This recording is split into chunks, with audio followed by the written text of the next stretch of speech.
I'll interrupt. I know a coworker shared, they went into one of the Asian restaurants here in town this last weekend when we had a lot of people from Motor Mania and the soccer, and they walked in and they said, it's going to be about a 20-minute wait. We've got to go buy some more rice. Obviously, I mean, and that's one of the reasons why we selected this time and trying to focus on the restaurants, because we're hearing those kind of stories that the restaurants are not prepared for the visitor volume, the spikes that we have because of specific events. And so I think probably what you're saying is right. Some businesses are getting it and are preparing for it, but others are not. And we're trying to cater to those that we see as not getting it, but they're not getting it because they choose not to come receive it. And that's why on this, we just tried to estimate what the visitor volume would be, just an estimate. I think And even then, you're gonna have problems. part of that too, though, was getting the people in here, seeing what was gonna be going on, and how can I participate in that? How can I advertise with it, or how can I be prepared? It doesn't seem like that's grasping, though. I think that this is a really good thing that most businesses, or all businesses, can actually benefit from if they would participate. And especially our small businesses, I think, because they don't have that big network unless they create it automatically. I have one, I have phone numbers to everybody in the world. You know, I can get it, but I'm in a different boat. Maybe the focus is on, or when we advertise or market this forum, is we're going to show you how to do this kind of thing, and we'll also let you know the events that are coming to town. You know, maybe that's a secondary. Right. Okay. Well, and the purpose for this conversation is just what we're coming up with, and that is, they sunsetted the Economic Commission Committee at the city, and in, what was it, October, they asked the chamber to take it on, and we knew that Ann Miranda was leaving, and in November, I took on keeping the business alive because I didn't want to lose any momentum. So I got together with Darlene, Dave, and a few others from the old Economic Commission, and we talked about what can we do and how can we make this better. And so these are some of the topics, like I said, when we're sitting around as a committee, we can pat ourselves on the back going, you know, hey, Dave, that's a great idea, we should do that. Or, you know, hey, if we can get this would be a great idea. It's only good until you come and you see the success of it. And that means that then we have to go back and reanalyze. And I always use, a lot of times I'll always use sports metaphors, but a good Super Bowl team is one that will come out in the second half that looked at their mistakes, looked at where they weren't executing properly, and they come out and they change those things. And so by talking to you guys today allows us to go back to the drawing board and go, let's talk about an open forum, public meeting where businesses can come and say, this is what we're looking for, this is what we want, this is how we want it done, this is how often we want it. And then we can then say, yes, hey, we're going to give you a little bit of pieces of information that may be connected to a class that Darlene might be teaching, well, not her teaching it, but providing here, and you give enough bits and pieces of that class that they're going, you know what, I probably should take that class, you know. My favorite quote comes out of one of my favorite books is, how can I afford not to do it? And that's what businesses aren't looking at is, if I spend an hour here, and even though some of that information may be something I already know, but how often have we as salespeople gone back to sales training and hear the exact same thing, and you go, but I kind of forgot about that, or I kind of forgot that, you know, or I need to implement this back into my, you know, and it gives you a refocus, and that's what we want to try to do for businesses. We're not saying that people are bad business people here. And even the people that have gone out of business are not bad business people. It is that feeling of there had to be something not clicking. And whether it be the way we market, or the way that we target, or the way we spend our money, or the way we customer service, you know, it could be a plethora of different reasons that we do it hours. I mean, it's amazing how I see businesses and these funky hours. And I'm like, I understand, you know, that you don't, you know, you can't afford to maybe, but try to be consistent, you know, because if I don't know when you're open, either does anybody else. You know, I was in a business yesterday and I noticed that they've got big, bright yellow signs saying in February 1st they're gonna change their hours. And I said, and that's usually typical for winter months because it gets dark here. And it's only an hour earlier. And I said, you know what, if that saves you a few $1,000s a year, or, you know, a month, then that's good, because now you can put that back into something else that's competitive in business. But, you know, you have to think about it. Why am I? And so, to me, it's how can you afford not to do certain things?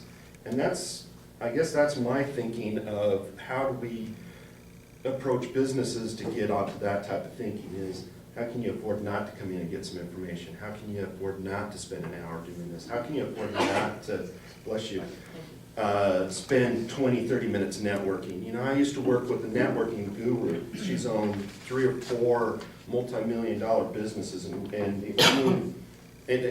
not that she wasn't a plethora of knowledge in all other things, but one of the things that she had in Vegas is she knew how to market or network.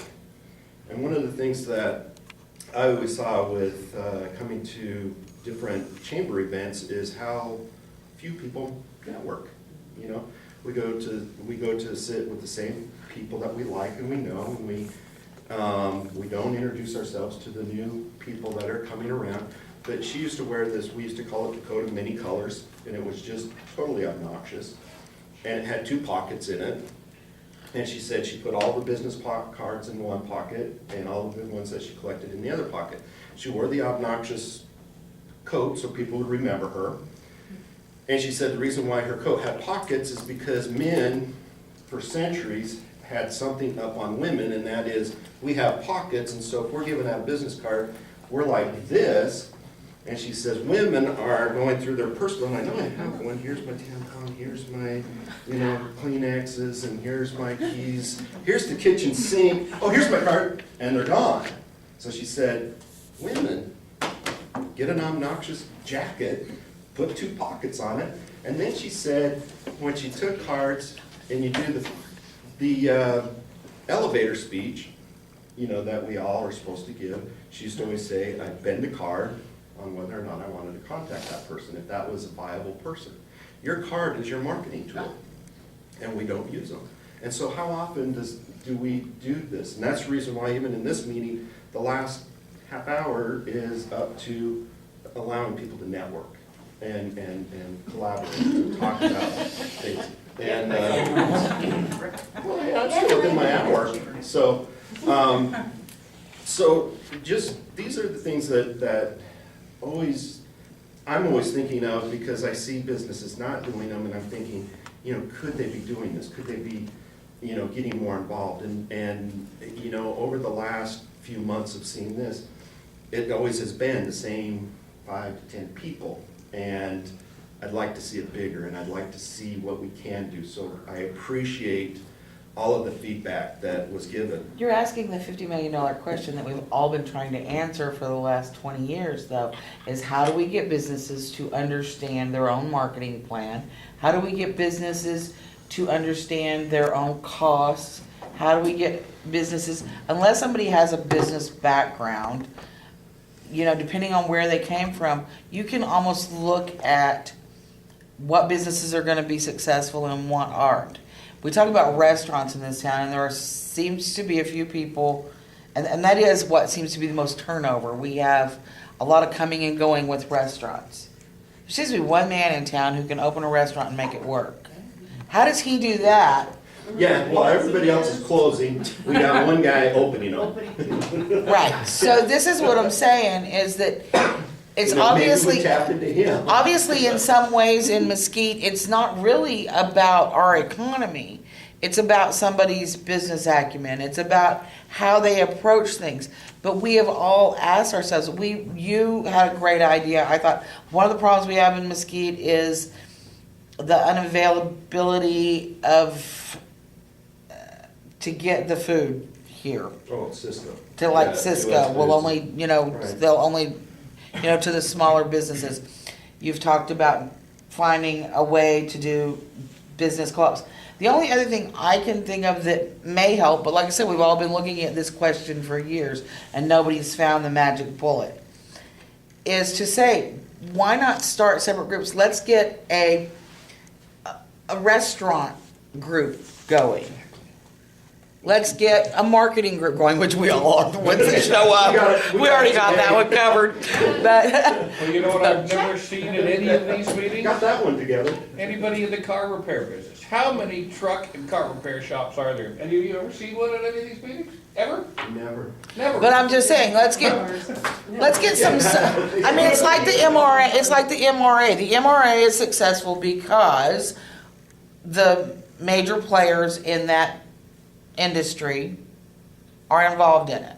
Well, one of the things that came from the focus groups that Brian and Ann and I put together a couple years ago with Brian and Rebecca and Cornelius is the medical group. And what I was thinking is, for small businesses, one of the tax revenues for the Mesquite, we have the gaming and the golfing, but our medical industry is actually pretty big as a tax revenue for the city of Mesquite, and it's here, and we need to support it. And so my idea was, what small businesses, instead of opening up another restaurant, what if I opened up a business that actually supported the hospital or supported the medical field?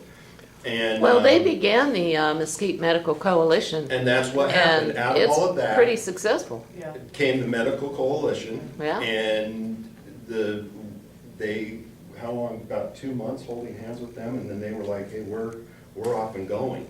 And they are very big. It opened up major doors between the hospital and hospice and the manor, and we got our lab, nurse lab, and so it opened up so much more. And look at just one group, of getting together, what it opened up and how it created another resource that the college could provide. And- Exactly what I'm talking about, though. If you got together this group of people that own restaurants, maybe there could be a chef's, cooking classes, whatever. I mean, the facilities are here. There are so many different things. If you look through, and to me, that's part of what the chamber is supposed to be doing, is you need to find these different groups of people. Now, I belong to, and I'm sure that everybody does, belongs to other professional associations. I belong to PPA, which is Professional Photographers of America. I'm a lifetime member of the NPA, which is National Press Association.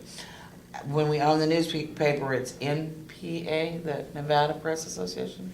Anyway, there's all these different things. That's how those evolved, is because people of like mind need to feed off of each other. Well, you can do it on a smaller scale as well and say, well, in Marysville, Washington, one of the things the restaurants used to get together and do every year was called a Taste of Marysville.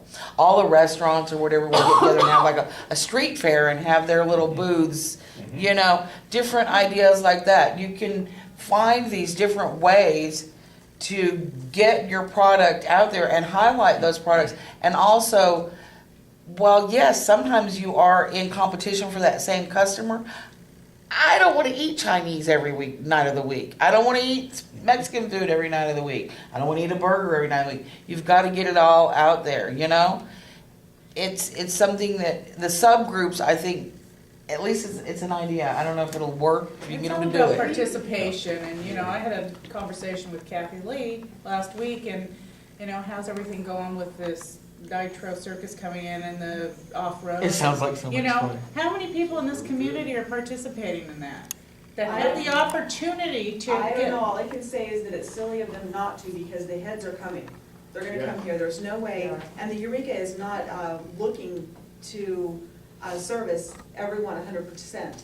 Did They I can't win? do it. Did I win last night on the text from the Jazz game? Did I win the weekend at the Eureka? I don't know what to do. I text. You don't know by now. But it is incredible because I'm selling, we're selling sponsorships and vendor Right. booths, which, by the way, we have our Yeah. Good. vendor booth applications right here.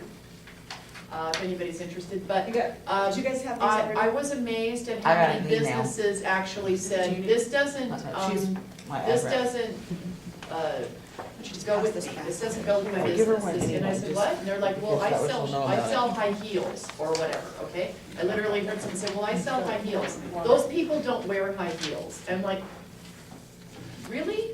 It's like, and I think that's where the frustration for me comes in. And I'm thinking, you need to get these people's eyes on your business. First of all, there's gonna be so many residents who are gonna see these vendor booths and sponsors, and I mean, we're doing the shout outs, we have banners, we have everything. And TV coverage, all kinds of TV coverage, and YouTube, and everything else from Nitro Circus. It's going to be immense, and people say, it doesn't affect me. Yes, it does, because we've made this an on-road weekend, not just an off-road weekend. Right. Where people are gonna be able to ride their ATVs through town. So if If you it's done have right, they're a coming again shoe next store- year. Yeah, and then, next year is gonna be immense, but a lot of people didn't have time to budget in on this one and say that they're gonna do it. But I was kind of, and I don't wanna say appalled, because I understand businesses, if they can't, they can't.